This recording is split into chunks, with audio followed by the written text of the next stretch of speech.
네, 오늘은 본문 말씀으로 뛰어난 스토리가 승리한다, 뛰어난 스토리가 승리한다라는 제목으로 하나님 말씀 전하도록 하겠습니다. 모건 하우저리 쓴 불변의 법칙 6번째 챕터에 보면 뛰어난 스토리가 승리한다라는 주제의 글이 있습니다. 세상에는 변하지 않는 법칙들이 있는데 그 중에 하나가 Best Story Wins라는 겁니다. 저자의 말은 우리가 아무리 값진 아이디어를 가지고 있다고 해서 성공을 보장받는 게 아니라는 거죠. 값진 아이디어만 있다면 성공할 수도 있고 안 할 수도 있다는 거예요. 그런데 우리가 비록 별 볼 일 없는 그런 아이디어를 가지고 있다 할지라도 거기에 뛰어난 스토리를 입혀버리면 성공할 가능성이 커진다는 겁니다.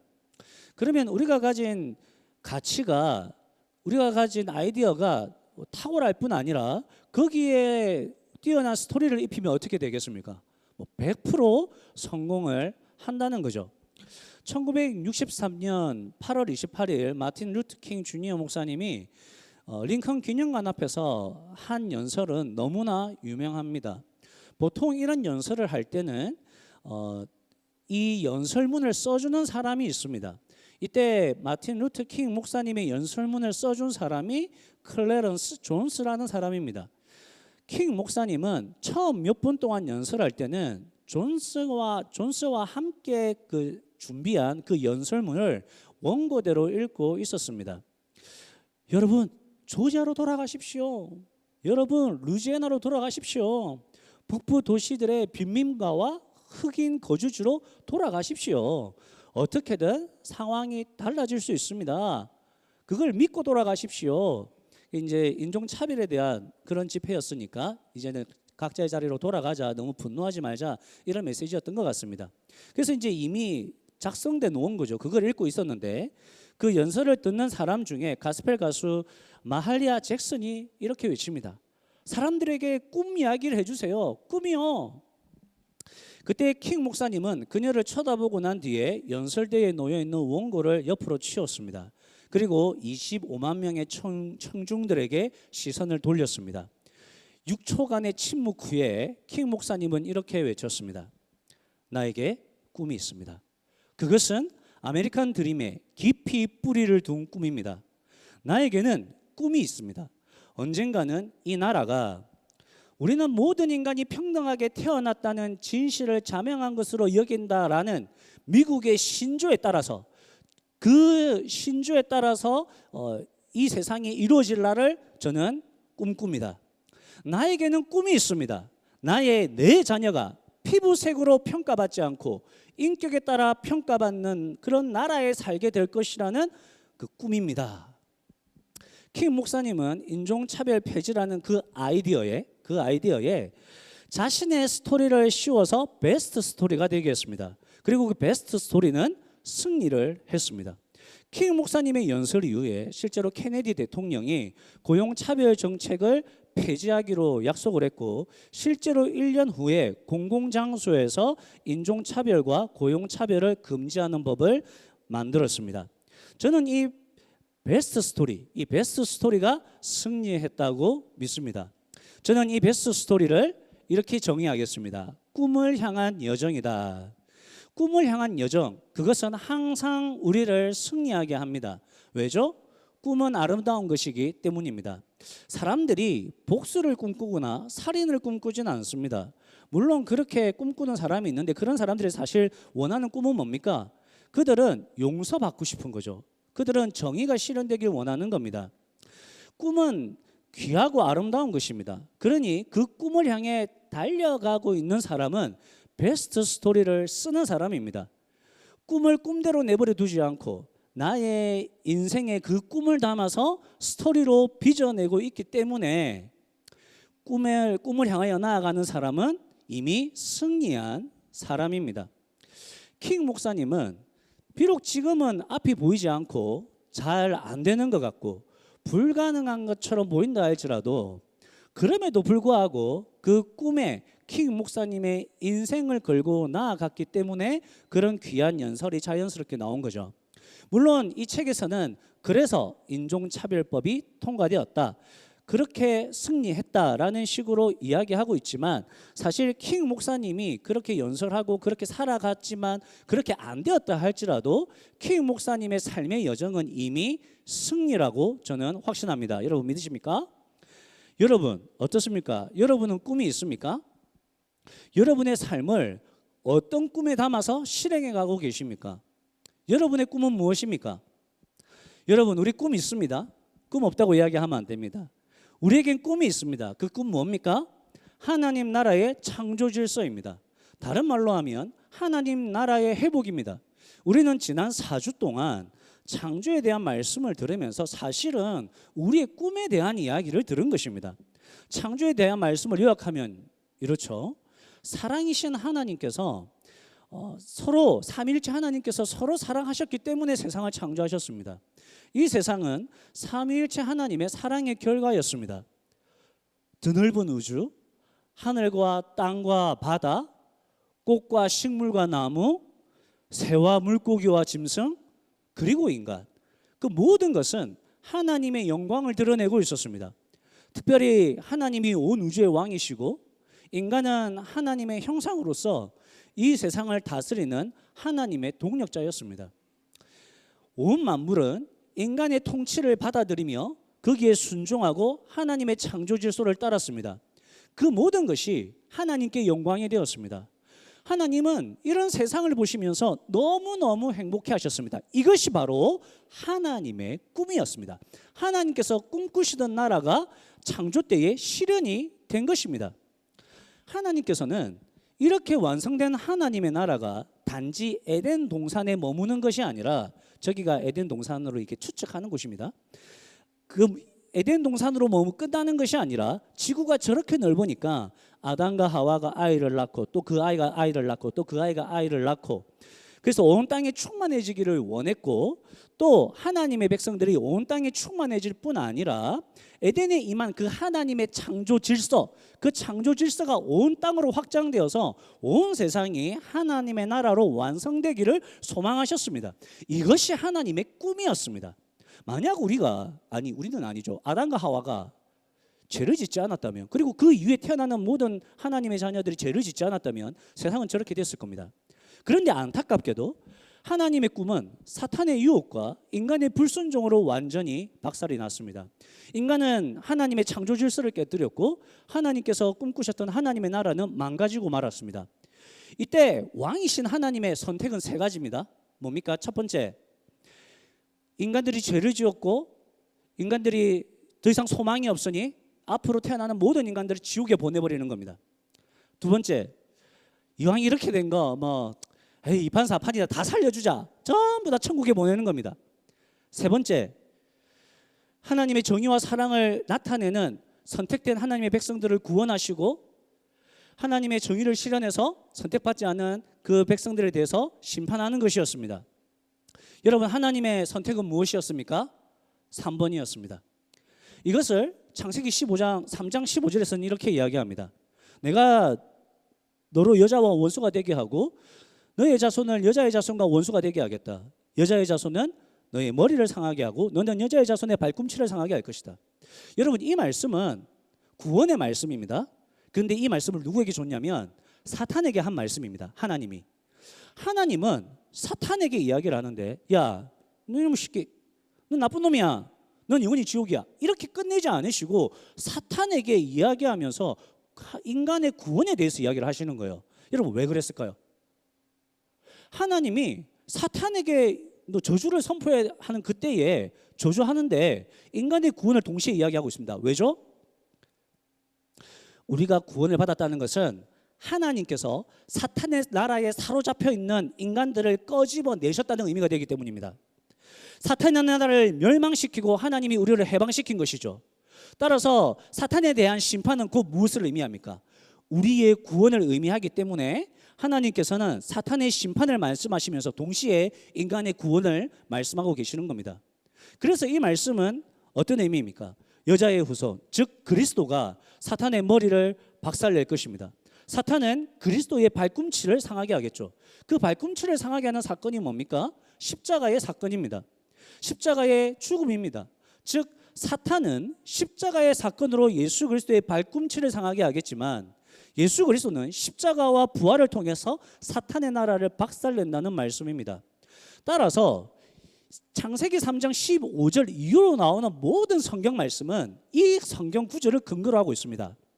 하나님의 백성과 사탄의 백성, 하나님의 나라와 사탄의 나라, 하나님의 나라를 세워갈 것인가, 사탄의 나라를 세워갈 것인가, 그 갈등과 대립 속에서 성경의 스토리가 진행되고 있는 겁니다. 그러다가 언제 예수 그리스도가 승리하고 무너진 하나님의 나라를 회복합니까? 예수님의 십자가와 부활입니다. 그래서 예수님의 십자가와 부활이 그렇게 우리에게 중요한 것입니다. 여러분, 예수님의 십자가와 부활을 통해서 우리는 이미 하나님의 나라를 회복했습니다. 믿으십니까? 여러분 안에 이미 하나님의 나라가 임했습니다. 여러분, 우리는 이 땅 가운데 지옥을 사는 게 아니라 하나님의 나라를 살아갈 수 있습니다. 믿으십니까? 그런데 여러분, 예수 그리스도 안에서 하나님의 나라가 회복되었는데, 그죠? 예수 그리스도 안에서 하나님의 나라가 회복되었는데, 여러분, 우리 진짜 실제로 살아갈 때 천국을 살아갑니까? 내가 내 마음에 예수님이 왕으로 계셔서 천국이야 하지만 일상 속에서 살아갈 때 지옥 같은 내 마음을 경험하지 않습니까? 우리가 이 세상을 바라볼 때 그래, 세상에 하나님이 다스리시지 하지만 전쟁 나는 것 보고 돈 많은 사람들이 벌 안 받는 거 보면 어떻습니까? 사탄이 다스리는 것 같지 않습니까? 여러분, 이건 어떻게 설명할 겁니까? 이런 하나님의 나라의 상태에 대해서 성경은 이렇게 정의합니다. 자, 따라하겠습니다. 이미 이루어진 하나님의 나라, 아직 완성되지 않은 하나님의 나라. 그래서 신학적 용어로 already but not yet이라고 합니다. 이제 이거를 무슨 말인가 하니까 이렇게 설명할 수 있겠습니다. 세계 2차 대전이 일어났습니다. 독일군들이 막 거의 전쟁을 이길 판이었죠. 하지만 유럽 연합군들이 노르망디 상륙 작전을 하면서 그 전쟁의 판세를 띄웠고 승리를 확정짓습니다. 전쟁의 승리가 독일군 쪽에서 연합군 쪽으로 넘어간 날이 바로 노르망디 상륙 작전을 성공한 날입니다. 그래서 1944년 6월 6일 그 노르망디 상륙 작전을 행한 날 작전 개시를 우리는 D-Day라고 합니다. 그 전쟁에서 승리가 확정되었죠. 하지만 독일군이 가만히 있겠습니까? 아니죠. 마지막 저항을 하는 겁니다. 그 마지막 저항은 그러면 쉬운 전쟁입니까? 아니죠. 그래도 그 전쟁도 이미 승패는 갈라졌지만 치열한 전투였습니다. 물론 이제 독일군들이 계속 마지막으로 이 치열한 전쟁을 해오니까 결국 언제 끝이 납니까? 결국은 한 1년 뒤쯤 1945년 5월 8일에 완전한 승리를 맞이하게 됩니다. 우리는 이날을 V-Day라고 합니다. 지금 저기는 VE라고 되어 있는데 저 E는 유럽입니다. 승리, 유럽 날 이런 건데 유럽 연합군의 승리다라고 하는데 우리는 그냥 V-Day다라고 하겠습니다. 그러니까 보십시오. D-Day가 있었기 때문에 V-Day가 있었습니다. D-Day와 V-Day에 이미 승리는 결정났지만 계속 치열한 전쟁이 있었습니다. 자, 이것을 하나님 나라와 연관지어 생각해 보겠습니다. 여러분, D-Day가 뭐겠습니까? D-Day는 예수님이 이 땅에 오셔서 십자가와 부활하신 사건입니다. 자, 그러면 V-Day는 뭐겠습니까? 예수님이 재림하시는 날입니다. 성경은 예수님께서 재림할 때에 완성될 하나님의 나라를 새 하늘과 새 땅이다 그렇게 이야기합니다. 지금 이 하늘 말고, 지금 이 땅 말고 예수님이 재림하실 때는 완전히 새로운 나라가 온다는 거죠. 그게 우리가 말하는 천국입니다. 그 땅이 온다는 거죠. 근데 이 새 하늘과 새 땅이 오는 그 V-Day와 예수님이 이미 오셨던 D-Day 사이에는 뭐가 있습니까? 독일군의 마지막 전투 같은 것들이 있다는 겁니다. 그게 바로 사탄의 후손과 여자의 후손, 즉 우리가 계속되는 마지막 전투를 벌이는 것입니다. 무슨 말인고 하니까 나 이제 구원받았어. 나 예수님 믿어. 나 이제 무슨 짓을 해도 돼. 이거 아니라는 거죠. 이 세상은 사탄의 세상이야. 하나님은 예수님 재림하시면 이 세상 막 다 불태워 없어질 거야. 이거 아니라는 겁니다.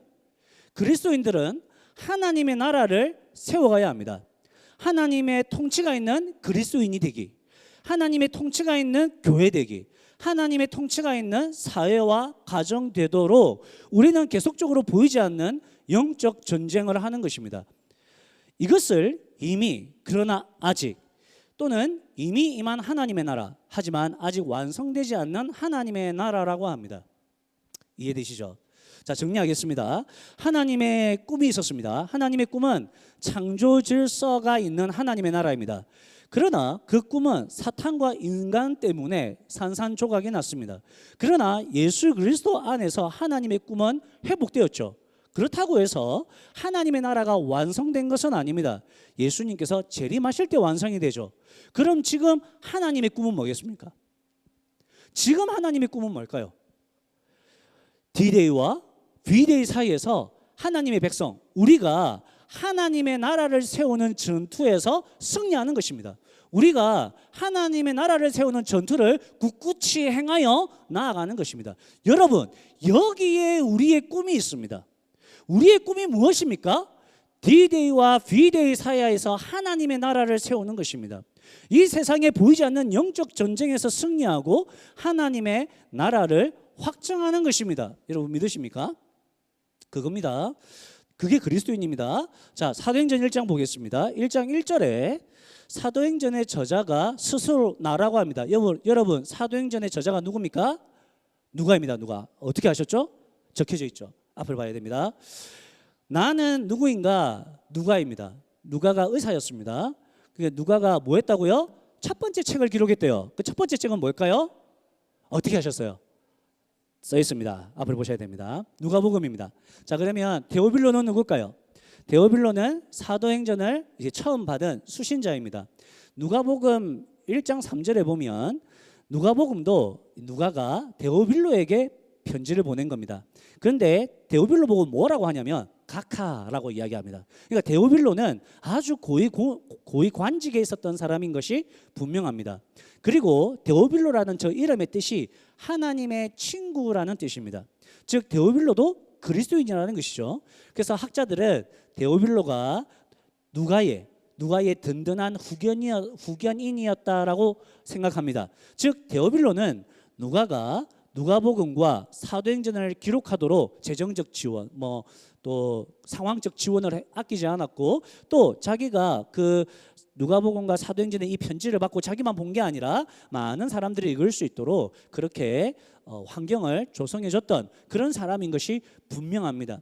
이어서 1절에 누가는 그럼 첫 번째 책에서 자기가 무슨 내용으로 책을 썼다고 합니까?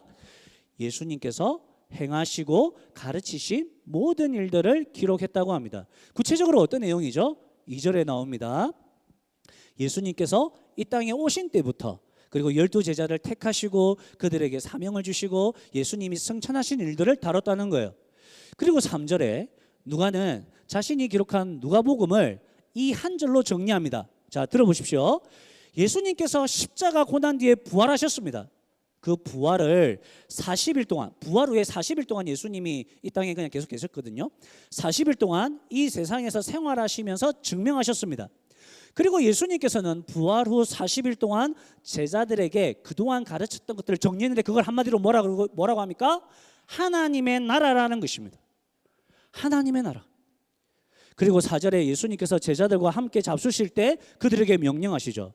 여기서 왜 잡수실 때 하필 이야기하셨을까? 먹을 때는 개도 안 건드리는데 이 어려운 이야기를 굳이 밥 먹을 때 이렇게 우리가 의아심이 들지만 아마 잡수실 때라는 이 표현은 제자들과의 관계를 설명하는 거 아니겠습니까? 함께 먹고 함께 마시고 함께 울고 함께 웃었던 그 하늘 가족, 그 관계 속에서 예수님께서 제자들에게 명령하십니다. 얘들아, 하나님의 나라 기억하고 그걸 위해서 예루살렘 떠나지 마. 내가 너에게 말한 아버지의 약속을 기다려라고 말씀하죠. 여러분, 여기서 말한 아버지의 약속은 누구입니까? 성령님이십니다. 이전에는, 아니 지금도 그렇죠, 우리가 구원을 받았다는 증거로 세례를 받습니다. 이걸 물세례라고 그러죠. 물은 상징적인 의미입니다. 여러분, 왜 우리가 세례 받을 때 물을 뿌립니까? 성령님을 의미하는 것입니다. 물이 머리끝부터 발끝까지 우리를 덮어서 완전히 깨끗하게 했던 것처럼 성령님께서 머리끝부터 발끝까지 우리를 덮어서 예수 그리스도를 믿고 새 사람이 되게 하는 것입니다. 그래서 성령님을 기다려라라는 것입니다. 성령님을 기다리면 어떤 일이 일어납니까? 성령이 너희에게 임하시면, 같이 읽겠습니다. 시작. 그러나 성령이 너희에게 내리시면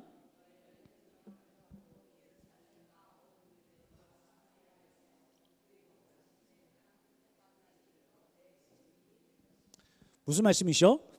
예, 성령님이 임하셔야 우리가 하나님의 나라를 세우는 전투를 할 수 있다는 것입니다. 자, 지금까지 내용을 정리해 보겠습니다. 누가라는 사람이 사도행전 1장 1절에서 뭐 많으면 8절, 작으면 5절에서 강조하고 싶은 게 뭐죠? 그 보시면 계속 예수께서 명령하셨다, 예수께서 말씀하셨다, 계속 그 이야기를 해요. 누가가 강조하시고 싶은 것은 예수님이에요. 왜죠? 예수님이 우리의 참된 구원자이기 때문이에요. 우리의 죄의 문제, 우리의 인생의 문제, 우리의 영혼의 문제를 해결하는 분은 오직 예수 그리스도의 십자가와 부활밖에 없다는 거죠. 그런데 누가가 그것만 이야기하는 겁니까? 너희들 구원받았어, 끝이야, 이거 이야기했습니까? 아니죠. 누가가 또 이야기하고 싶은 건 뭐죠? 예수님은 우리 한 사람 한 사람의 구원도 위해서 이 땅에 오셨지만 하나님의 나라를 위해 이 땅에 오셨어. 하나님의 나라를 회복하기 위해서 이 땅에 예수께서 오신 거야. 따라서 예수님의 꿈도 하나님의 꿈과 같아. 그게 뭐예요? 하나님의 나라야 라고 이야기하는 거죠. 그럼 여기서 끝입니까? 아닙니다. 이제 예수님께서 승천하시고 이 땅에 계시지 않을 겁니다. 그러면 예수님 믿고 구원받은 우리, 예수님의 형상을 가진 우리는 무엇을 해야 됩니까? 우리가 이 땅에 작은 예수가 되어서 마지막 최종 승리가 있을 때까지, V-Day가 있을 때까지 하나님의 나라를 든든히 세우는 전투를 해야 하는 것입니다. 이 말씀을 들으면 여러분 어떻습니까? 와, 이제 내 인생 내 마음대로 못 살고 이제 끝났구나. 아, 참 그래, 한번 열심히 살아보자, 이런 마음이 드십니까? 아니면 부담이 되십니까? 부담되죠. 내가 어떻게 그래? 세상 돌아가는 원리가 이렇게 강한데 내가 어떻게 그 길을 삐죽고 들어가가지고 하나님의 원리를 정하고 하나님의 나라를 세워? 부담되고 안 될 것 같고 실력이 우리에게 없죠. 실력이 없으니까 이게 두려워하는 거 아니겠습니까? 근데 여러분, 하나님께서 그걸 아시고 우리가 실력이 없는 줄 아시고 우리가 부담 가질 줄 아시고 우리가 못 해낼 줄 아시고 예수님께서 누구를 기다리라고 하셨다고요? 성령님을 기다리라고 하신 거죠. 왜죠?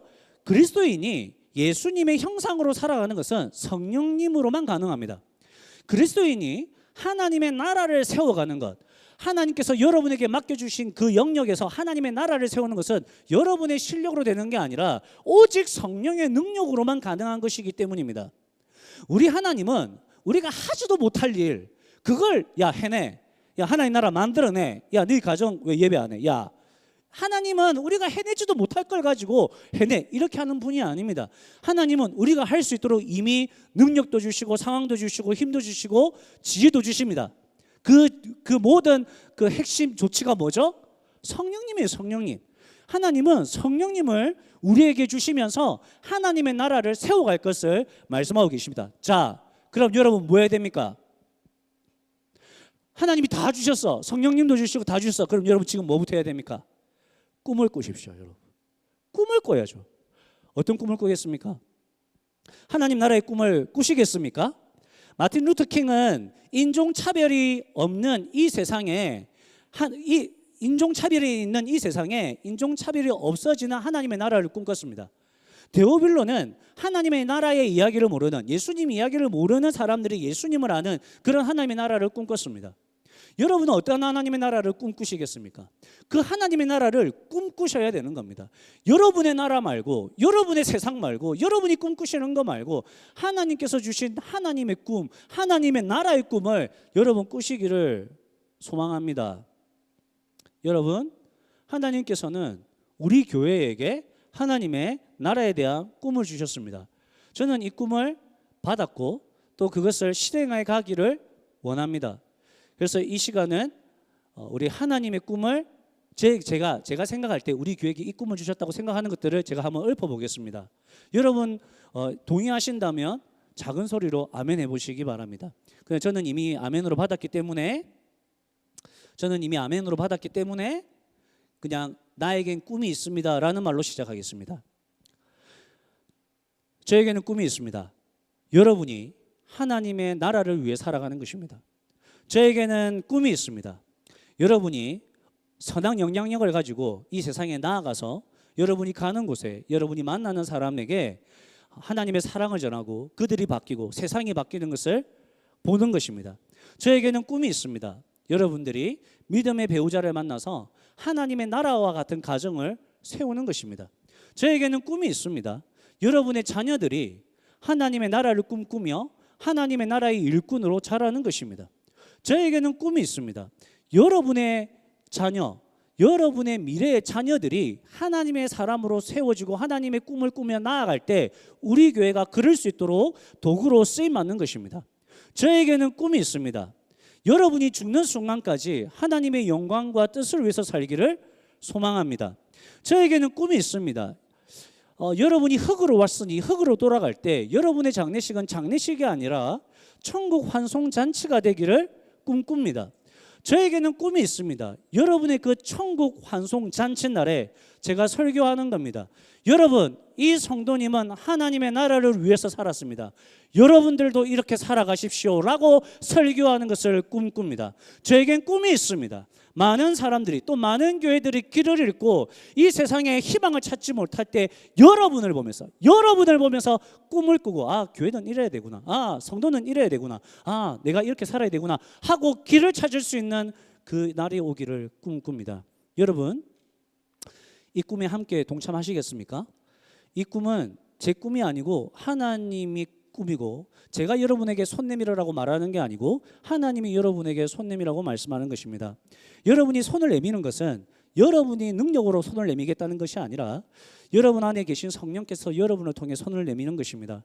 여러분이 하나님 나라 만들어가는 거 아니고 성령께서 하실 때 여러분 도구로 쓰임 받겠다고 겸손히 엎드리는 것이 여러분의 하실 일들입니다. 여러분, 이 하나님의 도전에 믿음으로 반응하시겠습니까? 오늘 우리가 드릴 찬양은 시선이라는 찬양입니다. 우리의 눈이 나의 세상을 바라보는 것과 하나님의 나라를 바라보는 것은 천지 차이입니다. 우리의 눈을 들어서 하나님의 나라를 바라보길 원합니다. 그때 주님께서 여러분 일하는 것을 보게 될 것입니다. 그때 여러분들이 하나님의 나라가 이렇게 이루어지는구나 라는 것을 목도하게 될 것입니다. 우리의 시선을 하나님께 둘 때 우리는 하나님의 나라가 내 삶 가운데 시작되는 것을 보게 될 것입니다. 그게 누가 하는 거라고요? 성령의 역사입니다. 여러분, 성령님이 역사하십니다. 사람 안 바뀐다 그런 말 하지 마십시오. 사람 안 바뀌죠. 기질은 안 바뀝니다. 하지만 사람 바뀝니다. 성령께서 그 사람의 인생을 바꾸십니다. 믿습니다. 여러분 믿으십니까? 그 사람만 찬양할 수 있습니다. 성령이 나를 변화시킬 겁니다. 성령이 여러분 주변에 있는 변화되지 않을 것 같은 사람을 변화시킬 것입니다. 여러분, 거기에 대한 두려움이 여러분 안에 떠나가기를 축복하고, 그렇게 여러분들이 성령을 의지하며 나아갈 때 여러분 안에 전능하신 하나님의 역사함이 일어나고 여러분 이 세상이 주님의 나라로 변하는 것을 확실히 목도하게 될 것입니다. 그 이야기가 사도행전 이야기입니다. 여러분 기대하시고 사도행전에 나오시기 바랍니다. 우리 함께 찬양하면서 함께 나아가겠습니다.